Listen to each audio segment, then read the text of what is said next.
Alright, where was I? Time to get... Why does it say sign into PlayStation Network? Should work. What the hell? I got it connected to Ethernet. It shouldn't do that. Update now, update later. Why? Update later. Frick around with it.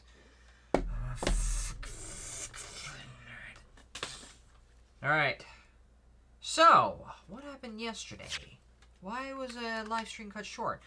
The internet shut off. For whatever reason. I don't know. Like the Ethernet, everything, Wi-Fi cut off. Like the whole house. I don't know what that was all about. But I tried to get it back up. I was thinking of getting it to my... I was thinking of getting the internet on my phone, but I was like, I don't want to waste a bunch of data just getting that up. I would rather just use the Ethernet that I got. So, let's just begin. Alright. Should I get a walkthrough ready just in case? I should get a walkthrough ready just in case. Alright, where is it at? Here. Here's the terrain, part 5. There. Okay, so. I'm gonna get this done. Back here. I want to continue this. I want to figure it out. So, here's the idea I had. Okay. So we're back at this part. I believe if someone else killed the victim, indicate where that person could have fired the gun. So last time I said it was right here in this area. Defense believe that the culprit could have shot the victim from this location here. And an answer to the second question. Assuming the culprit filed from the location indicated, where was the victim at the time? The victim was here the whole time. Take that! And the reason why is because, according to the defense, believes that the victim would have been in this Objection! What your answers in fact show is that your own position is absurd as those who have indicated on the plan. What are you saying? Full vaccines the same, Consul. Saying your answers are clearly flawed. Well, I knew it. It's twice as many chances to be wrong. Did I frig up on the first one? So the question, where did the culprit shoot the victim? And where was the victim at the time? Okay, so... let's look at the evidence one more time. Let's try to figure it out. So according to the autopsy report for Winniebank, the single bullet wound in the upper half of the victim's back. No other visible signs of trauma. Instant death from the posterior bullet wound to the heart. Bullet entered the body from the back on a gently diagonal trajectory. From the back. So upper half of the victim's back. Okay, so I gotta think about this for a second. But according to what the autopsy findings say, it was instant death. So in other words, wherever the victim died. But then again, I could be wrong. So that's why I have the walkthrough open. Seriously. Where could it have been? Post-shooting. No. Skip that. Go to part 6. Alright, where is it at? I believe. Okay. So here it is. So it's actually outside the door? Really? Why would it be outside the door? Because it's possible that the two men outside the door could have shot the victim inside. Okay, fine! Okay, fine. So actually, just try one more time. Because the reason why I thought it was inside the storeroom, inside the storeroom itself, is because of the way in which the bullet traveled from the back, from the left to the heart. I don't know. Is this heart on the right? I don't know. But you know what? Based on the picture, yeah, there's definitely some black marks, which made me thought that there must have been some... It must have been at point-blank range. So you know what? It was outside the door. Please choose a place that's outside this... You have to at least choose a place that's outside the storeroom, don't you? Oh my god, it was there! Oh. I mean, you're saying that someone shot Mr. Winnymig from inside the storeroom. They'll just say it was Ginny. Yeah, you're right. What's the best move here? Should I try again, or gather more information first? Give it a try!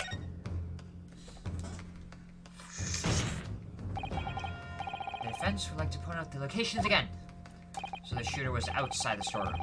Well, you appear to be a glutton for punishment. Yeah, well, I get back up again. So now, time for some clarity. Show the court on this plan the answers to the questions posed by his lordship.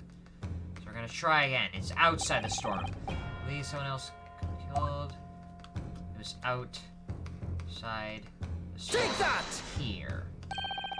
Let's believe the culprit could have shot the victim from location here. The second question.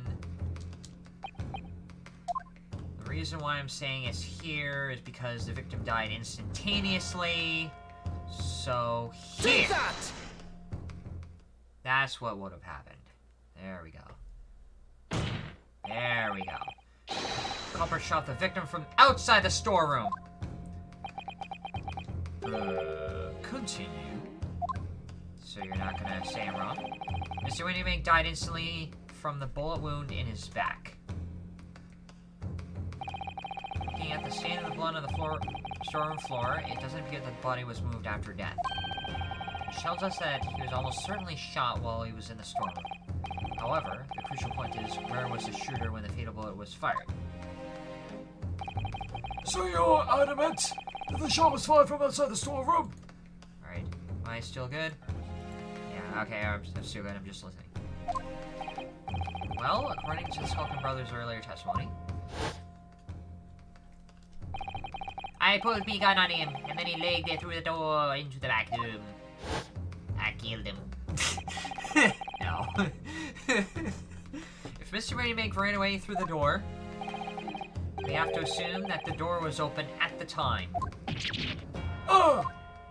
It was at precisely that moment when the victim was fleeing for his life that these brothers had the perfect opportunity to shoot the man in the back once he was inside the storeroom. Ah! Ah! Come to think of it, do you remember what the prosecutor said at the start of the trial? Moving on to the findings of Scotland Yard's coroner. His report states that the bullet entered the body on a rising diagonal trajectory. It means the victim was likely shot by someone significantly shorter in height than himself.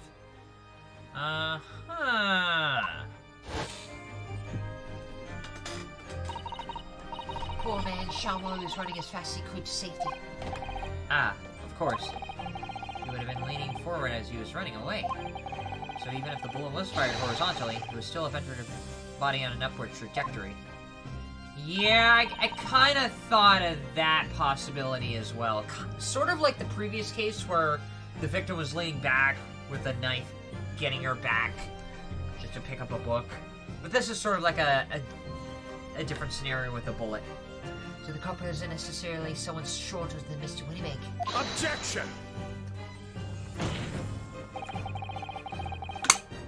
I'm sure my learned friend can't have forgotten that the storeroom door was found closed and locked from the inside. You claim the victim was shot as he fled into the room. You also claim his corpse was dexterous enough to turn the key in the lock. Ah, but, what if someone else locked the door? Yes, there was someone else who could have locked the storeroom door. Is that so? Very well then, Counsel. Present your hypothesis to the court. Okay, who could have locked that door? Gina? It's the only possible answer. The only idea I have. The scenario just described. The defense has asserted that the victim was shot from the outside of the storeroom.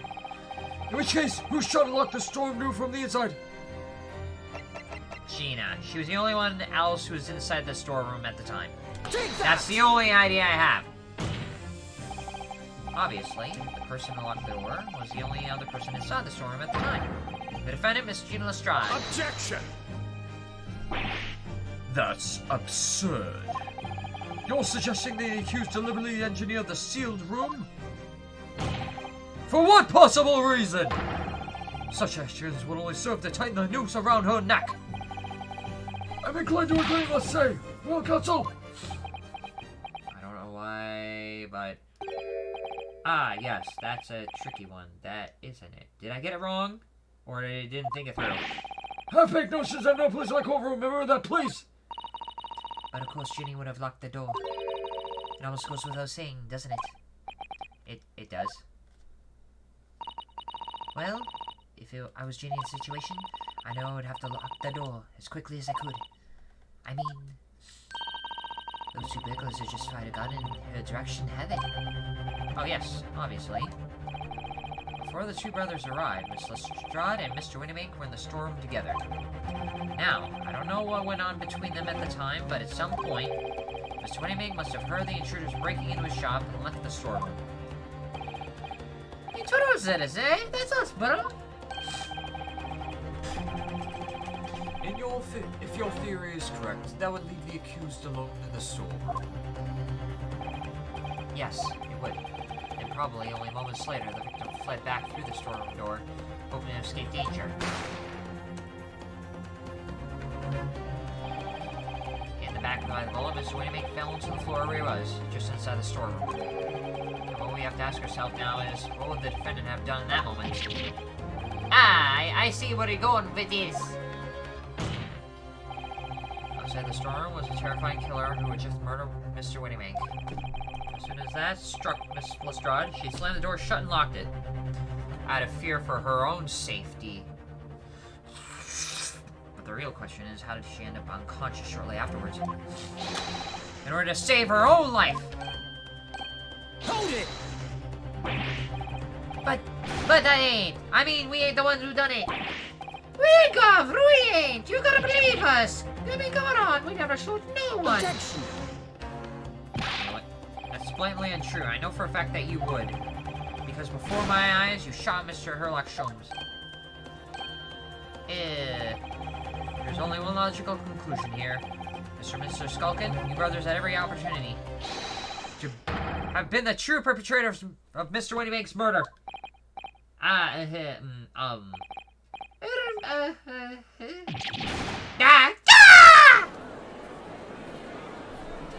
It ain't easy, voice acting speak.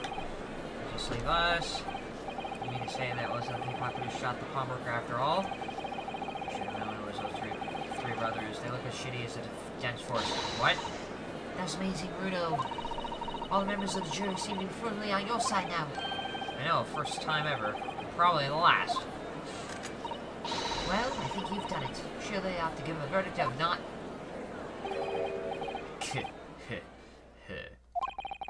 An admirable effort, my learned friend. What's this now? He's laughing. So, does he have a bit of a wild card up his sleeve? You find the situation amusing, Lord Van Zeeks? I find the defense's argument most persuasive. Are you gonna throw that wine into the fire? I dare say. Such what the hell is chicanery? I don't know. Is the bread and butter of the street performers in a provisional Eastern nation. But such blatantly malicious conjuring tricks amount to nothing more than inexcusable pettifoggery around here. What? The hypothesis you put forth so ostensibly credibly cannot and will not stand. Because, you see, it contains a fatal flaw. How? A fatal flaw? Where? You mean to tell me that you are unaware of your logic's failing? I say, Lord Van Zeeks. Might it be an idea to explain this entirely conjuring trick or whatever it is to the troops on the ground, hmm? The fatal flaw of my learned friend's argument is really very simple to understand. Into the fire! Assuming you're not too dim-witted to count bullets.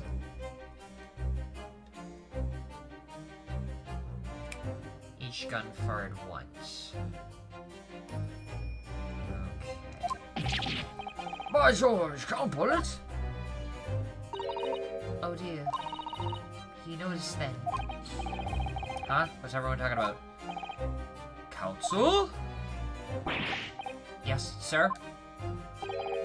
Tell the court how many bullets were found at the scene of the crime. 2. 2 bullets. Correct. The first that was hit the victim in the back, ending his life. And the second that was struck the detective, Mr. Sherlock Holmes, on his arrival at the scene. Okay, we have 2 guns and 2 bullets. And I assume each gun fired 1 bullet each. So if that's the case, then that would kind of... I kind of see where the idea is going. It's basically that there's no way the brothers would have shot Windy Bank and then used their same gun the next time to shoot Sholmes next. Indeed! The defense presented a picture showing the damage caused by the second bullet early in proceedings. The bullet which injured Mr. Sholmes appeared to have passed through his body to strike the calendar. Your Lordship's understanding is correct. Furthermore, we know that there are 2 firearms involved in the incident. The revolver belonging to the victim, Mr. Wendybank, and the Skulkin brothers' revolver. The evidence shows that a single bullet was fired from each gun. Yes, indeed it does! A single bullet from each! Now then, my Lord Fen. You yourself told the court only moments ago that these 2 brothers shot Mr. Sherlock Holmes right before your eyes. Yes, I did. Oh my goodness! I think you'll find! But the single bullet was fired from the brother's gun. Hey, Mr. Sholmes, it means... Wait a minute. Wait a minute, not sure about the gun. Stop! Only 1 bullet! Stop! Exactly. Yes, this Nipponese street performer presented an ostensibly credible argument. However, it was never anything more than a diversionary trick with no hope of standing up to scrutiny. Ah! Ah!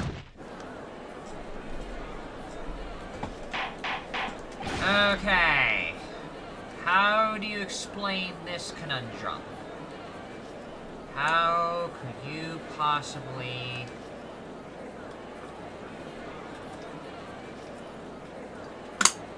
explain it? Order! Ah! Just frickin' whoop! Took that bottle and flipped it up. Pray forgive the discussing and fling the dregs of this hallowed nectar into the public gallery. A second time! And it's 9 o'clock again, damn it. And what that means is I bought a new thing of melatonin! Yay. Which means I get to sleep at night. Because I kind of need it. I need to sleep badly. I need to sleep. Ah, shit, I gotta take the freaking plastic wrap right off the top. I hold my hand up in salute. Alright, I'll take 4. Because I really want to be able to buy the end of it. Ugh. I'm taking 4 melatonin. Even though it says only take 1, I'm taking 4. I'm taking freaking 4, I'm doing. Also, I'm stuffed up. You can probably tell. Lord Garnetzx! Mother's court needs to open its eyes. The accused, Mr. Gina Lestrade, is no ordinary little girl. Despite her young years, she can, regrettably, no longer be described as a juvenile. So you intend to try her as an adult?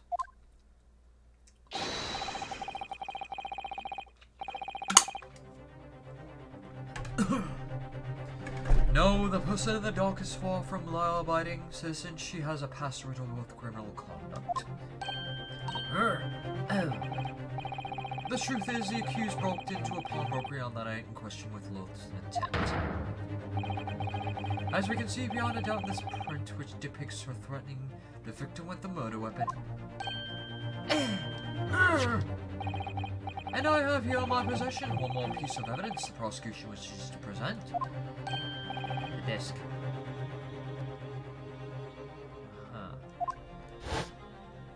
But that was from Agar Benedict. I'll be taking that whatsoever McGilded of McGilded's down to the yard. Thank you very much. No! No! Give it back to him! It's mine! It is mine! I'm sorry, miss, but anything belonging to McGilded has to be taken in as evidence now.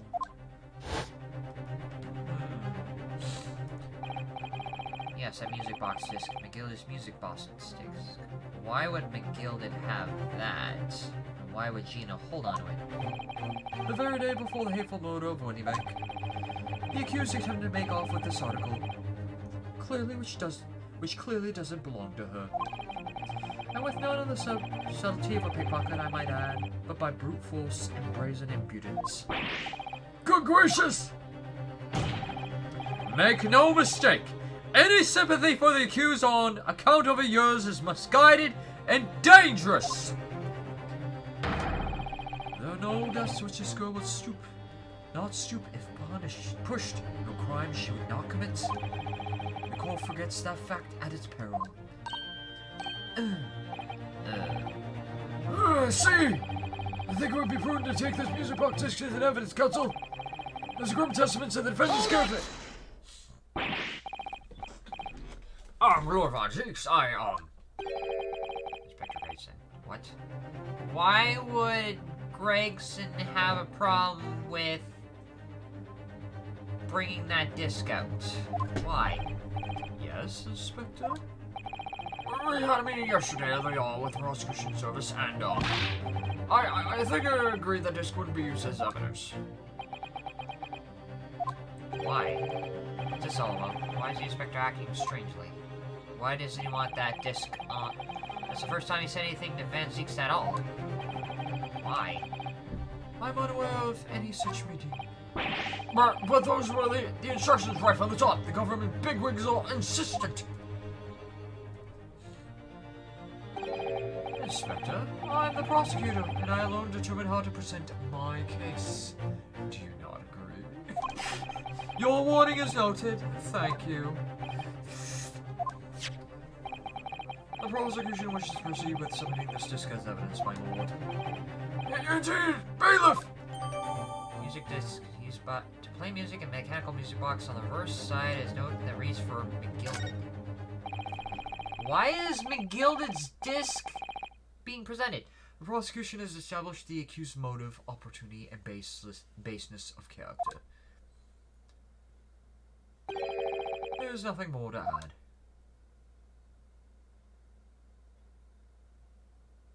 Definitely bow like Edgeworth. Ladies and gentlemen of the jury, I await your informed decisions and rest my case. I don't believe it.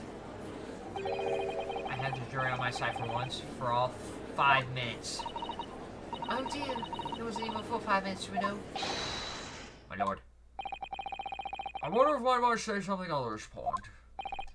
Proceed, Mr. Foreman! It's unbelievable, a bit of a fog up now, if truth be told, but all of a sudden... The answer is finally obvious to me and my men. There's only one finding for it. Oh no. We're all gonna vote guilty. Very well, the court will hear from the jury. Ladies and gentlemen, you'll present your leanings as to the defendant culpability. Guilty. Guilty. Guilty. Guilty. Guilty. Guilty. Oh my god, why did the old guy use his head? Wow, that took a turn for the worst. We have a consensus among the jury, it seems. When you have eliminated the impossible, whatever remains must be the truth. Has that not been said before by Edgeworth? I really feel like there is a bit of a connection between Van Zeeks and Edgeworth. I'm starting to wonder. But nah, it's just two different characters.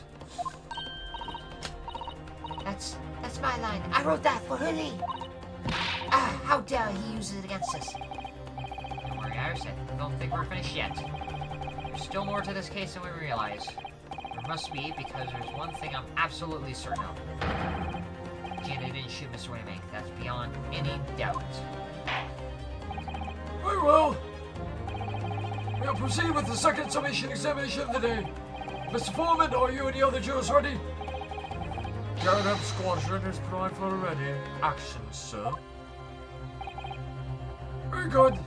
So, ladies and gentlemen of the jury, you will each explain on what grounds you have now determined the defendant be guilty. Alright, you know what? I'm gonna have to change the title of the live stream to Jury Duty Galore. Why? Because, obviously. Oh man, I'm so stuffed up. I feel like crap.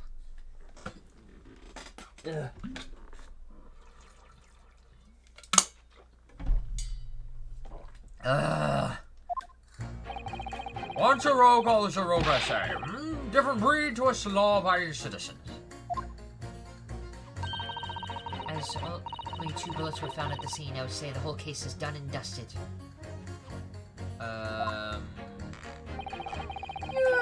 You don't necessarily come to see this truth here. Whichever way you look at it, it was that pickpocket!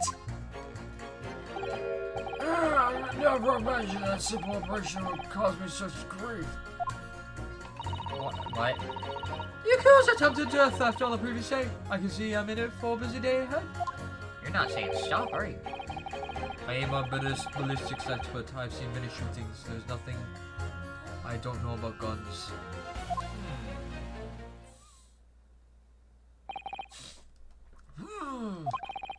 I see there's a little remaining room for doubt. After all the battles over body argument by voting poured by the chap in black. But when I fell apart like that, a house of cards, I saw that I had been hoodwinked. Well, no more. The whole courtroom is turning against me. It's not fair. Iris? Prosecutor's being mean. Just because Ginny's done something she shouldn't have done in the past. And it doesn't make her a murderer. Seriously, how many bottles of wine does this guy have? Allow me to savor this fruity vintage while I savor the spectacle of your fruitless debate on the matter. Here's to the truth coming out, eventually, and if possible, into the fire, if I don't see fit. Slap to the face. That's enough preamble! Counsel, proceed with the summation examination! Slap to the face. Yes, my lord. Nothing says waking up like slapping yourself in the face. Jury examination. Even though it's summation examination? Okay, I think I can finally breathe in my nose now. The defense's rebuttal. Rogo, as they say, should I even bother? Nah. As only 2 bullets were found at the scene, now say the whole case is done and dusted. Hold it! Why? It's the number of bullets that has you convinced. Only 2 bullets were fired, and the 2 guns that fired have been examined by police. When the parlor maid asked me how many are invited for dinner, I always tell her to count the table settings. Well, that's logical, I suppose. Although, yes, sometimes after dining, crockery does go missing. One or 2 guests rather like the fine china. Does your employer dine with thieves? So I suppose. If there was another bullet somewhere of which we are unaware, I'd have reconsidered my position. Do we have a bullet anywhere else? It's just the 2 bullets. One that fired into Windybank and one that was fired into the calendar. Those are the only 2 now. The 3rd bullet somewhere on the scene. Could that be possible? It's impossible. Fortunately, my 2 bullets were discovered by the police during their investigation. Yes, I know. Right. And I don't imagine the good man of Scotland Yard would have overlooked anything. And Mr. Billow, I was cleaning his lordship's office. Well, I should receive a sound scolding, I don't doubt. And he should receive a visit from the police, perhaps. Sounds like a crime scene to me. My 3rd bullet. Completely turn things around if there was one, wouldn't it? Do you think we might find one lying around somewhere? You don't need a stereoscope to see the truth here. Every which way you look at it, it was that pickpocket! Hold it! What makes you think it was Gina? If I understand it correctly, you need two pictures. Select one and slightly different right eye one. Exactly. Then you see the scene in 3 dimensions. Like this! So, if we have 2 bullets, I don't suppose you can see anything useful with them. I think you'll find. And no matter how much you squint, the truth of the situation always looks the same here. The only person who could have shot the victim is that girl in the dock. How can you be so sure of that? Think about it. The Skulking brothers shot the great detective, didn't they? Yes, that's been mentioned once or twice. Well then, Sheila's coming into focus now, isn't it? It's a waste of time. Not gonna change this man's mind anytime soon. Okay, so nothing's gonna work with him. Never mention a simple operation would cause me such grief. Hold it! Will you please stop wondering about things I have nothing to do with the trial, sir? The defendant's life is on the line here. Well, the thing is, I couldn't really say there's nothing to do with this trial, to be honest. Huh? So what he's saying does have something to do with the trial? I mean, there's no question of why I was shot, but the bullet had simply vanished from his stomach. It's quite explicable, don't you think? What? I almost don't want to ask, but the surgery you've been muttering about this time you're operating on, was it the victim in this case? What was that fellow's name now? Air Lynch? No. Airlock? No. Airlock? Airlock Sholmes, by any chance? Yes, good lord! It was an airlock fellow! What? You're the surgeon that operated on Mr. Sholmes? That's right, using the very latest anesthesia techniques. I might add, it was a fairly major op, I can tell you. This is crazy. Let me see, the fellow was brought in not long after midnight, if I remember correctly.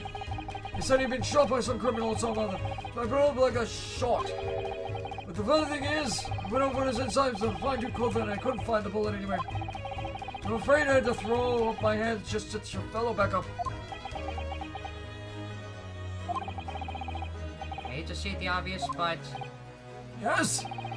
surely it's because the bullet is still at the scene of the shooting. The counsel for the defense is correct. It's clearly shown in the photographic print. The bullet from the Skulking brothers fired at Mr. Sholmes hit him in the stomach region. Then exited his body and launched into the shop wall where the calendar was hanging over the door. Wrong voice. I think you'll find it's quite simple if you just consider the problem 3-dimensionally. Who do you think I am, son? Well, juror number 4, is that the best I can do? As soon as I saw the wounds in the man's stomach, I flipped him over. Like a pancake? Are you saying that you checked his back? Of course I did. And there wasn't a trace of injury. No sign the bullet had left the body at all. What? That's the point. The illogical conclusion with the bullet was still somewhere in the man's innards. Why exactly I said about slicing him up. Still none the wiser how many times do I have to say it? Can somebody please explain how it happened? Can somebody please solve the mystery? Almost as much of a mystery as how this jury was put together. Okay. Mystery of where that bullet entity is infuriating. Where's an expert when you need one? Okay, moving on.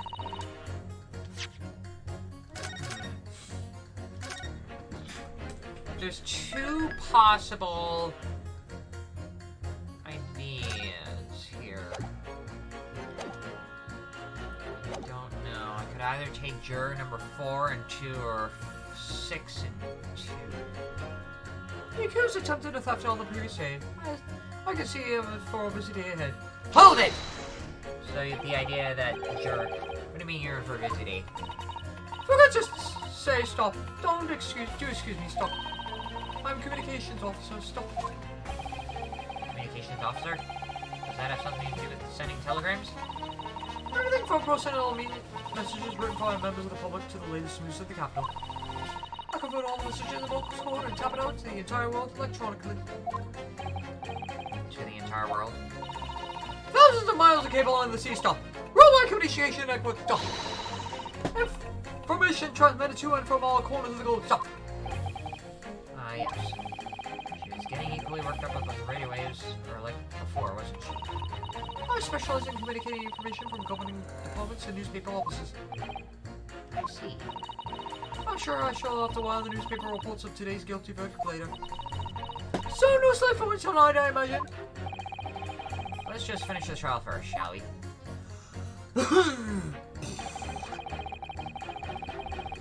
I am ballistics effort. I have seen many shootings. There's nothing I do not know about guns. Hold it! I thought you were just a tourist. Are you gonna read the line again? You're gonna read the line again. Good day. I am visiting London for sightseeing. I would like to take the bus to Crystal Tower, please. There's no way it's just a visiting tourist. So you're a ballistics expert. Who knew? I have much experience with guns. Ah.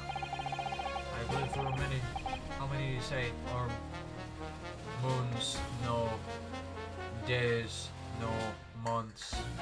What was the word that started with Y? Oh yeah. Yonder. No. Extreme. Wailing. Bathtub. No. Blood of him. Ah, extreme violent bloodbaths, perhaps. Those extreme violent bloodbath. English is a very, very difficult tongue. Considering the sort of people you associate with, I'm surprised you still have a tongue.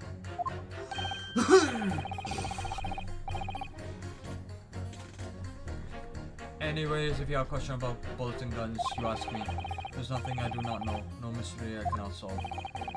He's very confident in his knowledge of guns, that's for sure. But if possible, please, only in Russian language. He's not very confident in his knowledge of English, though, is he? Everybody's reading Naruto's mind! No, still, we should bear it in mind. He's our man. There's a mystery about guns or bullets. Garnetzx has managed to convince everyone. We have eliminated the impossible, he said. But he hasn't. If we want to fight back, we need more material. And we have to fight back. We have to turn this trial around again! What's your roll call, I say? I feel like I should question you, but... save it first. Freaking Garnetzx came back for a second round.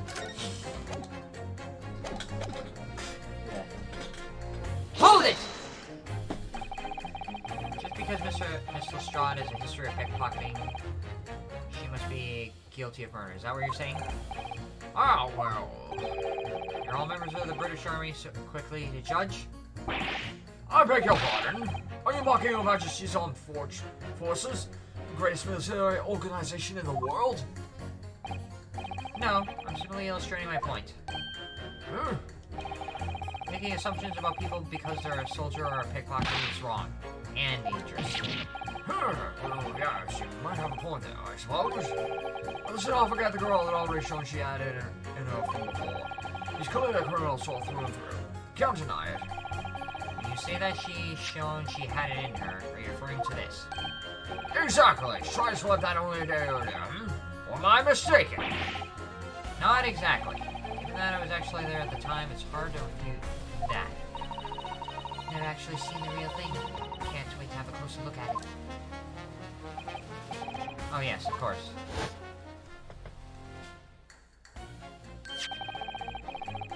Mr. Stromsey used caramel bars to make a copy of the disc, didn't he? And then he ordered every type of music box he could find from across Europe. We still don't know what tune it plays though, do we? But I'd love to see how the original compares to Houdini's copy. Mr. McGillicuddy's disc. Could it be a clue somehow? Perhaps we should examine it in more detail.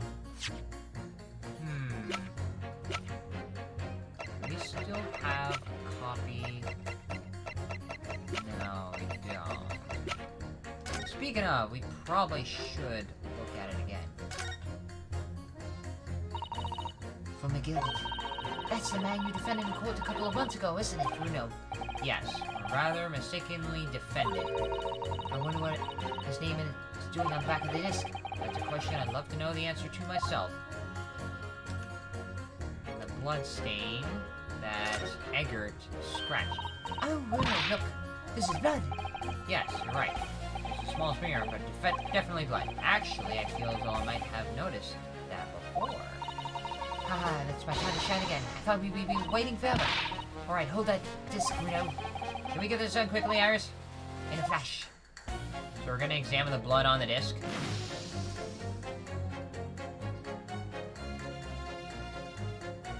Green. Wait, who is green again? Oh, a lovely bright shade again. Wait, that color. What is it?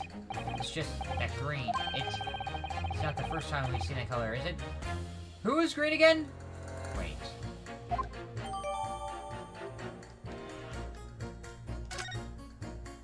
Who is green again? Photograph of Gina. Blood sample portfolio. Blue is what we make. Music box disc.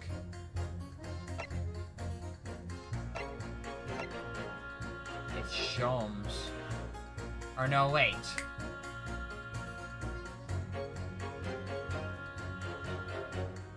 Wait.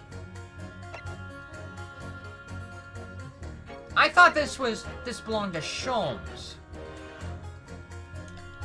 So maybe the surgeon was right that the bullet was still stuck in Shomes, and that the bullet that was on the calendar we assumed to have belonged to Shomes, but it wasn't. It actually belonged to somebody else. The blood on the disc is the same on the calendar. Ha! Now we're starting to connect the dots here. So perhaps you can examine in more detail. There's only 2 bullets were found at the scene. I would say the whole case is done and dusted.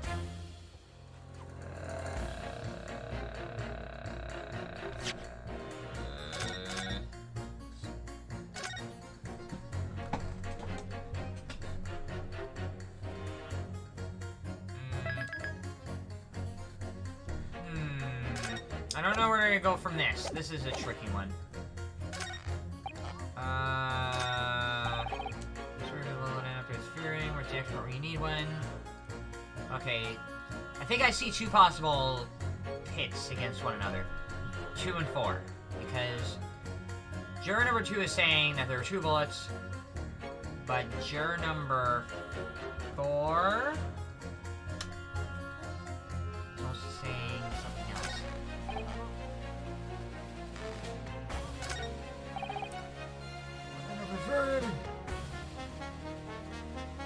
Okay, you're saying the bullet went somewhere else. But so the bullets were found at the scene. I would say the whole case is done and dusted. But you know what? I probably need more information, because I feel like I should change it. There's only 2 bullets were found at the scene. I would say the whole case is done and dusted. Hold it! How many bullets have you convinced? The 2 bullets were fired. The 2 guns that fired them and examined by police. Okay. Well, that's logical, I suppose. Do I need to look through the walkthrough again? Although, yes. Sometimes after dining, Crocker does go missing. I need to guess. So there is a possibility of a 3rd bullet, because 1 wasn't found. The bullet that we found on the calendar is, in fact, the 3rd bullet. We just thought it was a 2nd bullet.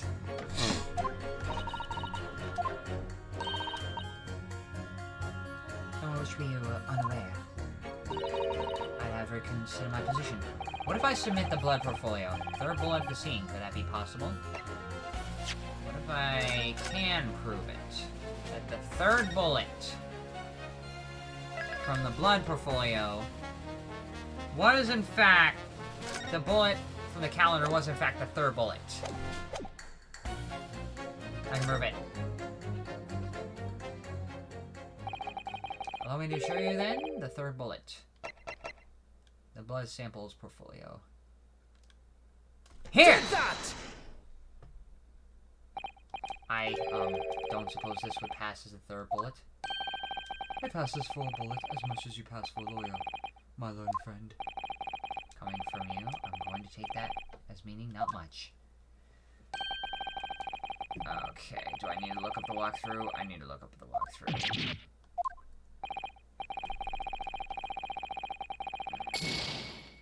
Alright, I'm gonna have to look up the walkthrough. That's it. I gotta frickin' not make many mistakes. It's impossible for now. Okay.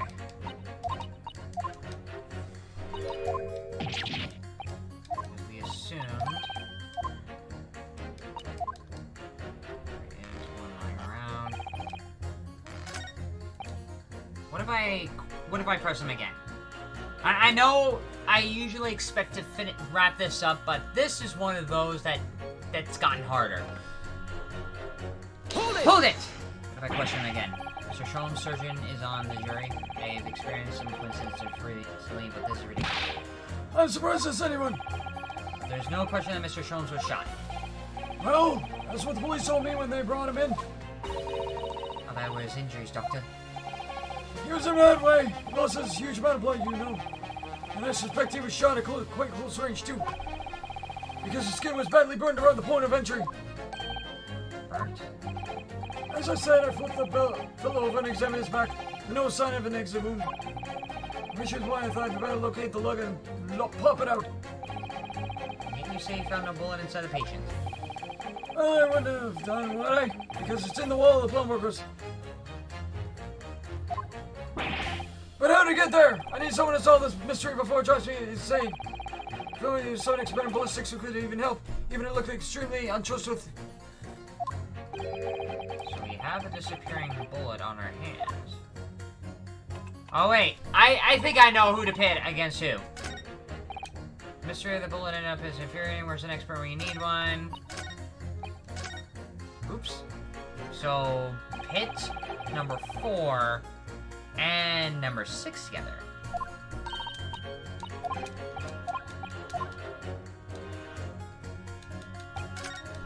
Because you're saying, let's stop and think about this for a second.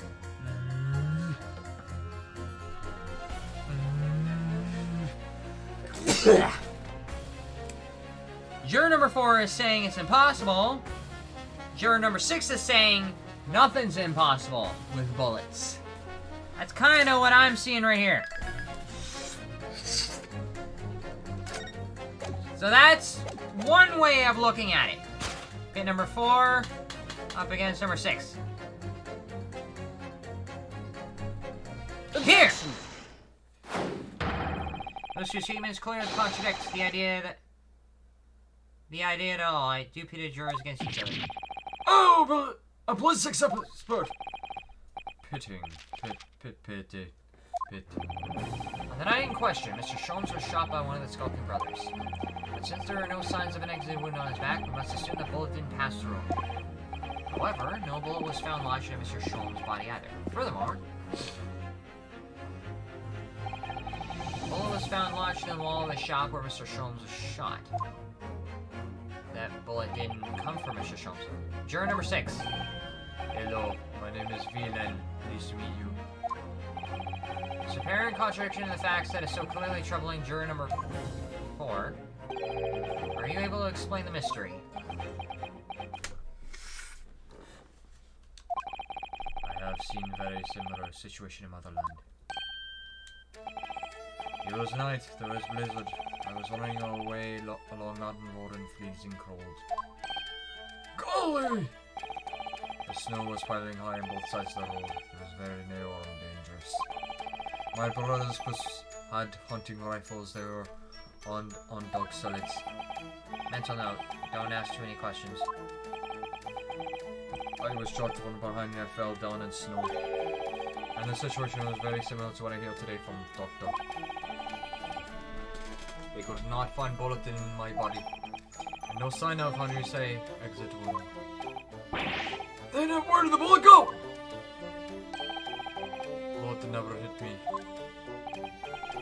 well if it never hit you. Why do you fall down? Bullet hit frozen wall of ice very close to my side. What? One small piece, very sharp, broke away from lump and shine and pierced my body. It made a deep wound that looked just like bolt wound. Good gracious! Of course, piece of ice quickly melted inside me. And now a solution to the mystery of disappearing bullet. Fragments and shards. Like memory, they fragment. Really wonder about juror number 6, but what the hell? But that doesn't answer the question at all! The shooting happened at pawnbroker's shop. As I'm suing Mountain Road in another country. Just an idea, but we might not be looking at exactly the same scenario here. Bruno, where exactly was Hurley shot again? Well, according to the report, in his stomach. Sort of around the area, I think. Well, that's precisely where he always wears a little pouch on his belt. A pouch? Actually, I might have noticed something like that. Yes, a pouch. Where he keeps 3 glass vials of very dangerous chemical that he uses in investigation. What? Really? Doctor, where's the pouch Mr. Sholmes was wearing? Well, so nothing like that. I was supposed to when you arrived at the hospital, as well as I remember. If I may, What, Garnetzx? while I realize it is forbidden for the prosecution to interject during a summation examination, I should inform the defense that I have the pouch in question in the antechamber outside the courtroom. Sorry. As I understand it, when the police arrived on the scene and found Mr. Sholmes injured, they removed the pouch in order to assess the wound. Thank you! Goodness, I thought I was getting forgetful for a moment. Since then, it has been my safekeeping along with the other evidence relating to the case. I can personally vouch for the fact that it has not been touched since the incident occurred. Very well. Well, extremely unconventional doing a summation examination. I must demand the prosecution present the item in question with all speed. Bring forth Mr. Orlok Sholmes' pouch.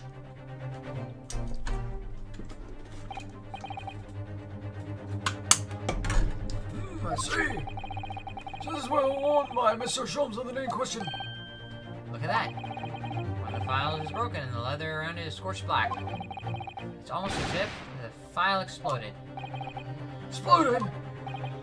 So, that night, the bullet from the Sculpin Brothers gun struck Mr. Sholmes' pouch. And is a fiberglass exploding the cause of Phil's injuries? This bullet did not penetrate the victim. It deflected in the wall of shop.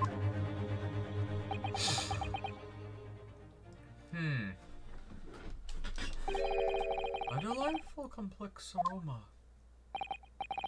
Well, it would appear one mystery has been solved at least. Though it has no bearing on the truth in this case. The bungling and burgling brothers shot the detective, and the accused shot the pawnbroker. The pertinent facts of the case remain unaltered.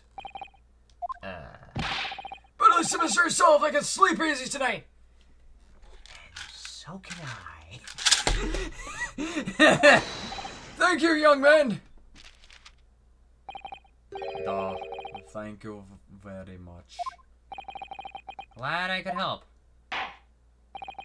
Due to whispering on the conundrum just solved, the call was to question the scruffy pouch as evidence. Whose pouch isn't scruffy? Sholmes' pouch was wearing on the waist at the time. One of the glass vials was smashed and there are scorch marks around it.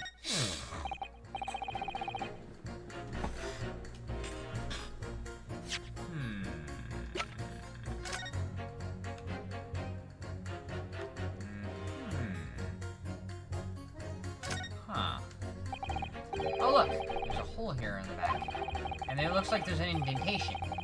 Doesn't look like much of a bullet hole, but it's clear that something's ripped through the leather of the great force. Hello again, I'm Mr. Spammerman. Hi, Mr. Spammerman, aka Aaron. Something must have left this hole behind. Yes, looks like it that way. Mr. Sholmes and his pouch both took a beating, didn't they?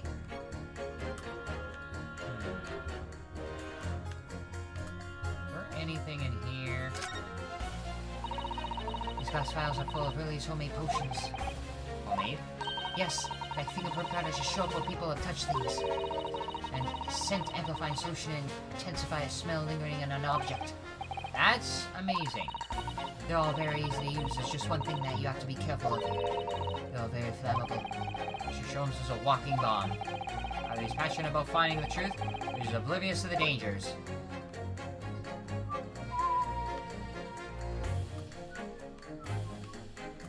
Wait, is that? Something's in there. It's hard to see, but I think I see something in there. Is there something in there? This file's been smashed to pieces. Presumably, this is where the bullet struck. As soon as the bullet hit the chemical in the file, there must have been a really big explosion. A big explosion?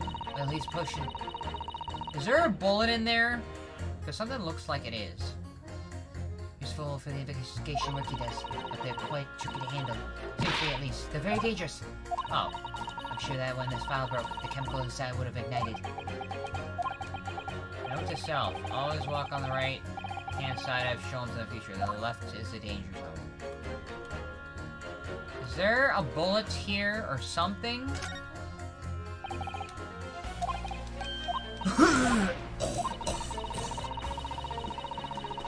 Because that looks like a bullet in there.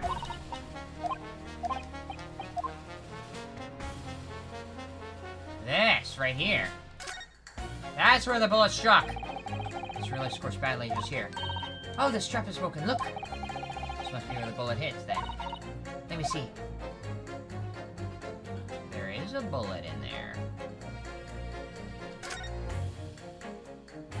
Oh my god, there is a bullet there. What the? Iris, look! Behind where the broken file was. Do you see it? Ah! That's the Skulking Brothers bullet. What a stroke of luck that hit his pouch. This is an amazing discovery. And also, that's where the third bullet is. I should have presented this instead. Wait, that means there were 3 bullets fired at Winniebanks that night. I found exactly what the juror was talking about. The third bullet! It's time to press the juror again, I think. The projectile discovered lodged in Mr. Sholmes' pouch has caused one of the files to explode, injuring Mr. Sholmes. Huh. So! That's what caused it. It's a bullet that was fired from the Skulking Brothers' gun in the night of the incident. Yes, so it turns out it never actually entered Hurley's body at all. Thanks to the thick leather pouch that he was wearing, it saved him. Hurley's always lucky like that. Well, considering what he had to go through in the hospital, I wonder how lucky he really was. Oh dear, poor Hurley. Had to go under the knife for no reason other than stomach pain. It would appear the defense is somewhat struggling to alter opinion, Please, my lord, a little more time. After all, that's a new piece of evidence. It's a valuable clue, and you can't afford to overlook anything here. There's still a way to turn this around. Somehow. I'm sure of it. Alright. I know who to convince now. Juror number 2! Oops. Okay, save it here.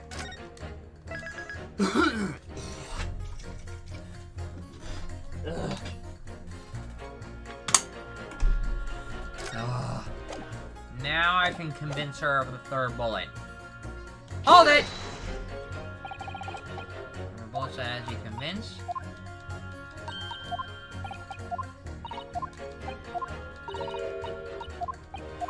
Alright. Matatat. Ratatatata. There's another bullet somewhere which we're unaware of. I would consider my position. Well, it just so happens I can prove it. I can prove it. Allow me to show you then the third bullet. Here! Here it is. We discovered it just now. Yes, on the night in question of Miss Winniebanks' pawnbrokery, another bullet was fired. Hold it! What is this new trickery, you Nipponese conjurer? Where did you find that bullet? It was lodged inside Mr. Sholm's pouch. What? This pouch was removed from around Mr. Sholm's waist before he was taken to the hospital. And since then, it has been touched by no one. Do you mean to say you shot fired by the Skulker brothers that night? Yes, as your lordship has surmised. It hit this pouch. But that makes no sense whatsoever. We already know the whereabouts of the bullet fired at Mr. Sholmes. Clearly visible in the photographic print. You just what? Ah. 2 guns for the scene have already been submitted in the court record as evidence. Yes, that of Mr. Winnie and the belonging to the Skulker brothers. Examining both guns reveal that only a single bullet had been fired from each. Ah. But that must mean... That's right. A third gun fired this bullet. Now know that on the night in question, 3 bullets were fired. However, only 2 bullets were fired from the guns recovered from the crime scene. So I'm thinking of one of 2 possible situations.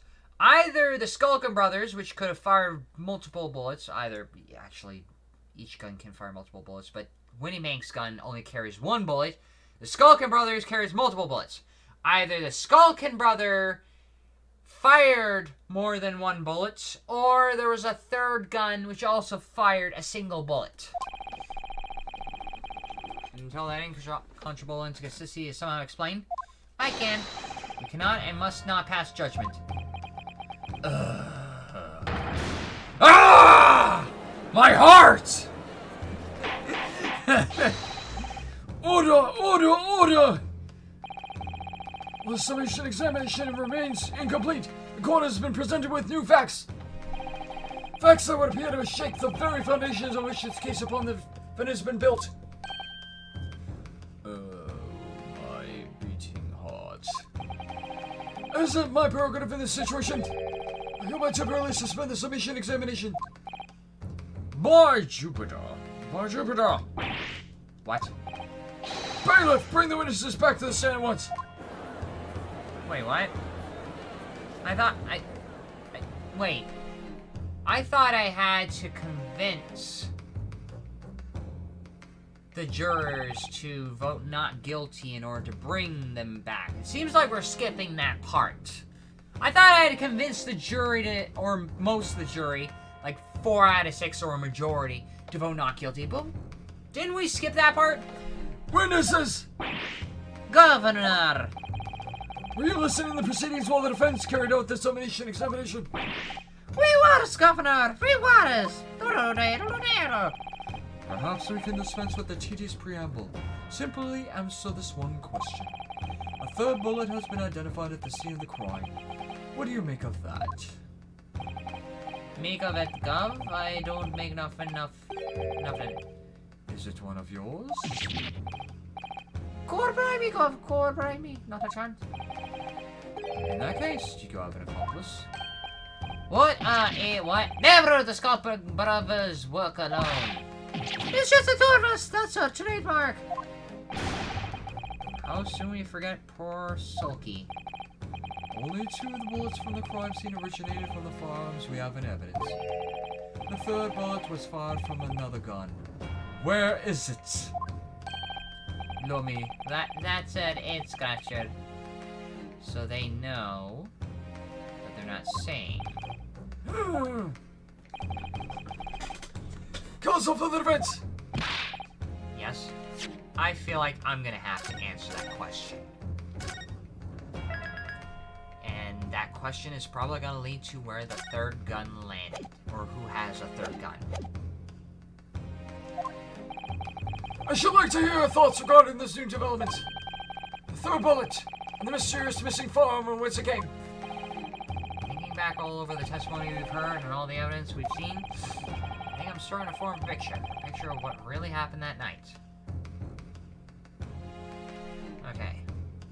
There's the third gun on the scene. But who fired that gun? That's the real answer to the question. My lord, I think it's clear what that third bullet tells us about the Skulkin brothers. They had another gun, it's nothing to do with them. They had a secret accomplice. nothing to do with them. Okay, he had a secret accomplice. Someone was working with him. Is that possible? Well, either one could be. It has nothing to do with them. Okay. But this third bullet about the Skulkin brothers.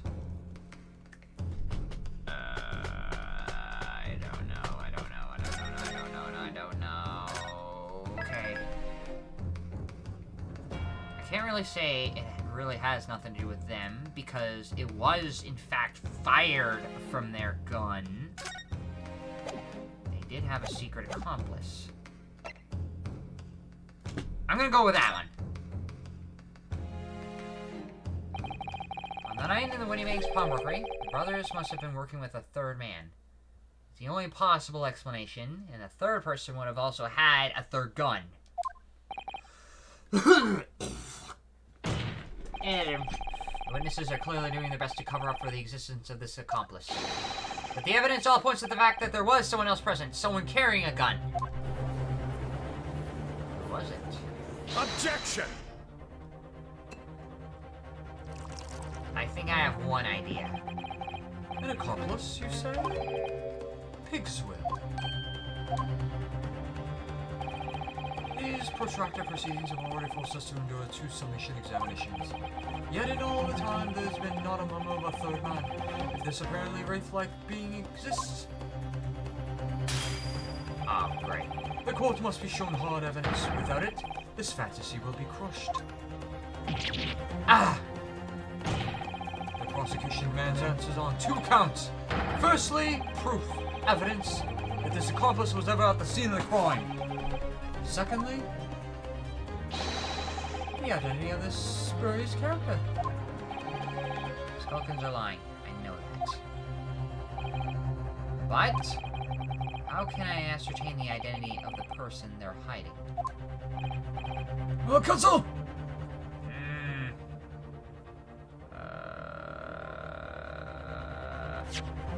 Okay, evidence that a third person was there.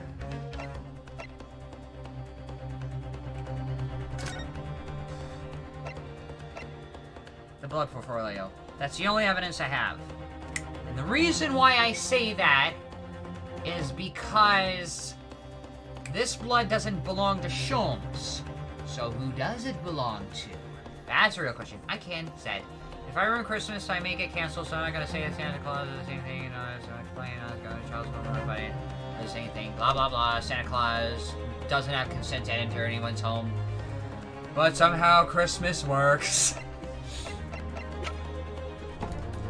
Alright, the blood sample is the only proof I have, because it's an unknown.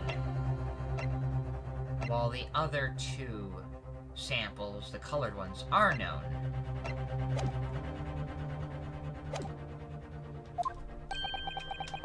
I can't prove it. I'm supposed to prove the existence of this accomplice and reveal the person's identity even. In response to the prosecution demand, my lord, the defense is ready to present answers. The defense is ready. I believe I can provide all the answers the prosecution demands.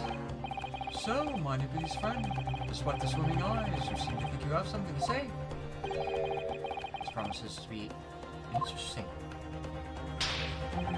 The blood sample. It's the only evidence I have. Otherwise, I'm drawing a blank. I have to move forward now. There's no other option. I need to use every single piece of evidence available to me if it will make a difference. In that case, counsel, I'll ask you to present the evidence without delay. On the night in question, and the months leading up to the death of the victim, what proof do you have that there was a third intruder present at the scene? The blood sample portfolio. This! Take that! Nice, it worked. Okay. The evidence is right here in this portfolio. By Jove, that portfolio again, is it? Do you expect the court to rifle through your papers itself? Be more specific! You claim one of the blood samples proves the presence of the third intruder. Well, which one is it? This one. Because we all thought it was Sholmes, but it's not. It actually belongs to somebody else. know who it is. Because I know who left their blood on that disc. And the green blood matches the green blood on the disc matches the green blood on the calendar. So, here! What am I looking at in here? Appears to be some green paint or such like around the bullet hole in the middle of the calendar. That's a blood stain, my lord. A blood stain? Green blood. Curious. Even for you. Is this cool to understand the intruder was some unhuman creature? It's something developed by Sherlock Holmes. By the great detective. No invention, stop! Not yet appearing story, stop! It's this, you see? It doesn't have a name yet, though. Sparkle spray is a chemical that reacts with different elements in people's blood to change its color. Different elements? Of people's blood? Yes, everyone's blood is slightly different, you see, because it's made up of different elements. So by seeing which color it belongs to, you can tell in the flash whose blood it is. Oh, that brings a whole extra dimension of looking at blood. Talk of blood in the courtroom, stop! Very exciting, stop! Why? As an example, this one shows the blood of the victim, Mr. Remake. Oh, stricken blue! Yes, so you see, the green color of the bloodstain in the calendar shows that somebody else was shot in the main part of that shop. Now hold fire, young man. Who could be from an unrelated incident, could it? No, it's not unrelated. The date showing in the calendar is the date on which Mr. Remake was killed. By golly! Therefore, we can assume that whoever was shot on the same date. Then whose blood is it? Well, the Skulkin brothers in the stand don't appear to be suffering from any gunshot injuries. Which means it must be the blood of somebody else. The third intruder, in fact. And I know who it is. Objection! Whose identity the court is still awaiting to hear. You can't delay this any longer, my learned friend! Who is this alleged third intruder? Him? Take that! The man's name is Eggert Benedict. Eggert Benedict! Who on earth are you talking about, Cuzzle? Paid a visit to Wingmang's pawnbroker on the afternoon before the incident took place. When the accused attempted to deceive the pawnbroker into releasing this article in his possession. That's right. The man identified by the defense, Mr. Eggert Benedict, then attempted to take the article from the defendant by force. Brokaw. Oh, yes, sir. I believe this filthy pocket thief has just redeemed an article from you, no? Yes, The article in question belongs to me. I demand for it to be returned at once. I'm British, damn it. No, that's a lie! What are you trying to pull? Give me back my overcoat, you wastrel. And needless to say, I dance pretty. Any music box discs too. Inspector Gregson was there at the time and can attest to what happened. In the end, it was the inspector himself who took the disc. Can you elaborate this account, Inspector? Oh, yes, my lord. That's more or less what happened. And in the interest of being thorough, I asked Winnie Mac for a print showing the fellow. Taken from those red-handed court of gun buyers, gun mincers. Really? Yes, that's him talking to Mr. Winnemake that morning. And you claim this man is the brother's accomplice? Well, Mr. and Mr. Skulkin? Never seen the geezer before in me life. All me life, Connor, all my life, never seen him. Well, that's impossible. Because whoever was shot on that night was injured by a bullet that came from your gun. Surprisingly, it appears our witnesses disagree with the assertion. They could be lying, but I'm sure your lordship recalls my learned Nipponese friend's actual assertion, which was that he could prove the identity of the alleged culprits. yes, and I can. Then show us the evidence! I agree. We must see proof the clean-cut gentleman in the photograph is a filthy criminal, as you say. The disc that has the same blood as the calendar. This is the last piece of evidence. I've had a feeling that something has been missing in this trial from the very start. But now I'm gonna drag it in, kicking, screaming into the courtroom. Are you ready to present your answers to the court then, counsel? Yes, my lord. The defense will present the evidence now. That the man pictured in the photograph print was in fact the person struck by the third bullet. The music box disc. This! Because it has his blood on it, which matches the calendar. As I mentioned before, in the afternoon of the day in question, the defendant attempted deceitfully, admittedly, to claim this disc from Windybanks. We should say when no information echo Benedict appeared on the scene, I believe. This man has then attempted to purloin the article from the defendant's possession. No? That is correct, my lord. I myself was present at the time. As following this, and a minor incident occurred. What have lost there? Here's a disc for you.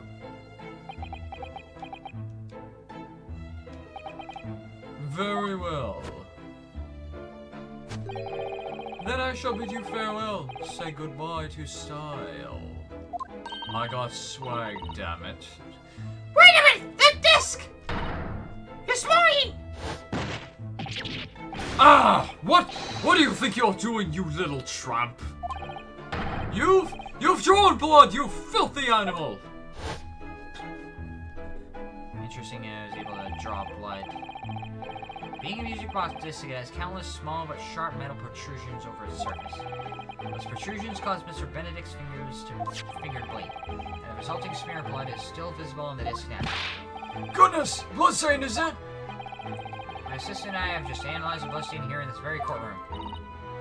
Using my trusty Foggle gun. Yes, and we added the results to this portfolio. So the green on the disc, which was caused by Edgar Benedict cutting his finger on the disc itself, matches the blood on the calendar, which proves that he's the third culprit. Or sir. It's green. That's exactly the same color as the blood around the calendar! Wait, was that juror number 5? I think it was juror number 5. The evidence is conclusive. The man calling himself Mr. Edgar Benedict was in Windybanks earlier in the day is the accomplice who was present at the scene of the crime that night. So there was something else there. Look at those two brothers now. They're sweating buckets. Oi! What talking about? It's boiling in here. My lord, it is the opinion of the defense that Mr. Edgar Benedict should be summoned to the court to testify. It certainly seems that we can all afford to ignore this gentleman's appearance presence. Objection! What? This has gone on long enough now. This flagrant ignorance of the mechanics of law. Why do you disagree? Is Sherlock Holmes, you say? Yes, I've heard the name. The protagonist in the series of short stories for the lower classes. A god of detection of some such. Why are we talking about Sherlock Holmes? And now you employ such chemical substances devised by this fantastical persona in the highest court of the land. Do you expect us to take you seriously? The samples made by this plaything are not fit to be called evidence. Really? You're gonna question the methods of how the bloodstains are similar now? So the bloodstains turn a shade of green? What of it? Yes, you successfully proved that no other blood in the world would turn the same color. Ah, well. I put my boot up! And pray, do not even think of suggesting that we should take Mr. Sholmes' word for it! Ah. So his boot is down. Is he right? Sholmes' concoction of blood rubbish? I don't know. I mean, he's a great detective. What are you talking about? Can't let him get away with that. The prosecution is going to question Sholmes' method. I knew it would come to this. Of course, Mr. Strom's invention is going to be recognized by any official body. But, what other choice did I have? I should remember what Father Christmas over here said before. And how he was temporarily suspending the summation examination. Ah. In other words, the examination isn't over yet, is it? Oh, great. Good grief! What did you just say, young girl? And in the summation examination, the decision as to whether or not the trial continues is in the hands of the 6 jurors, is it? I kinda picked up on that. Good thing Iris picked up on that. So the way I see it, it doesn't matter what certain other people think of Hurley's invention. At least, not for now. Yes, she's right. Young lady, you have quite the devious mind. Alright, and speaking of, I really gotta hit the sack because I'm tired. It is 10 o'clock. I need to sleep. So, I'm just trying to get back to this from yesterday because I had some technical difficulties, but I'm feeling able to get back to this because I've had the internet cut off. But in any case, I gotta get going. I'm tired. I gotta use the washroom. So thank you very much. Thanks to whoever joined in. I appreciate it. I'll get back to this tomorrow or Rec Room, depending on whichever starts first, because I do have tomorrow off. So I definitely have some time to work on things. In the meantime, I will see you all tomorrow for a double or a triple.